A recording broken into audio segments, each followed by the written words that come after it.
Most people spend their entire lives avoiding one thought. They fill their calendars, refresh their phones, stay busy, stay loud, stay distracted, all to avoid sitting alone with the one fact that never changes. You are going to die. And here's the part nobody tells you. That avoidance might be costing you everything. A landmark series of studies from the University of Missouri found that people who were briefly reminded of their own mortality made more meaningful life choices, reported stronger relationships, and felt a deeper sense of purpose compared to those who weren't. Not people who were dying, just people who thought about it. So what happens inside your brain when you stop running from that thought and face it instead? Stay with me, because by the end of this video, death might become the most useful idea you've ever sat with. Here's the paradox that philosophers have wrestled with for centuries. The thing we fear most might be the thing that sets us free. The ancient Stoics knew this. Marcus Aurelius, Roman emperor and one of history's most disciplined minds, wrote in his private journal that he reminded himself of death every single morning. Not morbidly, deliberately. He called it Memento Mori. Remember that you will die. It wasn't a dark ritual, it was a clarity tool. When you know the clock is running, suddenly the petty argument with your colleague feels smaller. The dream you've been postponing feels more urgent. The person you love feels more precious. Death doesn't make life meaningless, it makes it matter. But this isn't just ancient philosophy. Modern psychology has spent decades studying exactly what happens to the human mind when it confronts mortality, and the findings are extraordinary. The framework is called terror management theory, developed in the 1980s. Their central argument? Almost everything human beings do, building legacies, seeking status, raising children, creating art, is driven, at least partly, by an unconscious attempt to manage the terror of knowing we will die.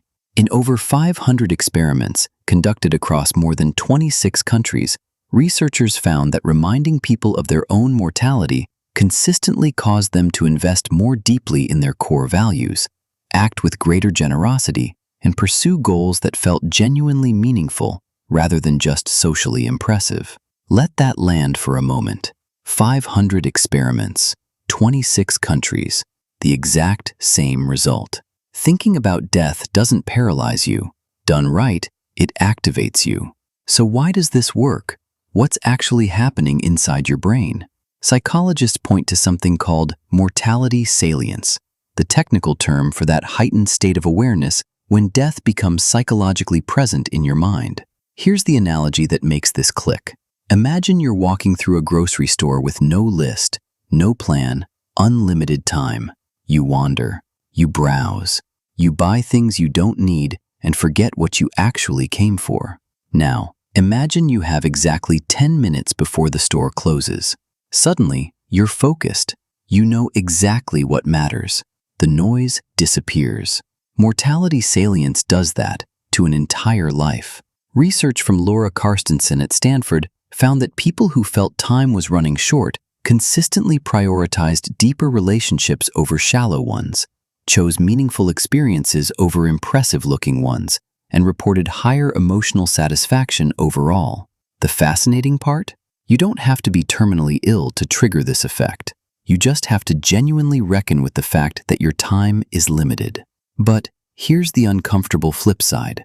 When we avoid thinking about death, which most of us do, almost compulsively, we unconsciously seek out substitutes for meaning.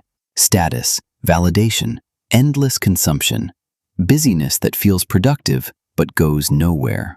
We chase things that feel like immortality, fame, legacy, likes on a screen, without ever asking if they're actually ours to chase. The avoidance doesn't protect you from death. It just quietly robs you of the life you have left. So here's what the research, the philosophy, and the most clear-eyed human beings across history seem to agree on. Death is not the enemy of a good life. Forgetting about it is. You don't need a diagnosis. You don't need a crisis. You just need one honest moment. Maybe tonight, maybe right after this video ends, where you sit with the fact that your time here is real and finite and genuinely yours to spend. The Stoics had a second phrase that paired with Memento Mori: Amor Fati, love your fate. Not because life is perfect, but because it's the only one you have, and it's already running. Thanks for watching, and see you in the next briefing.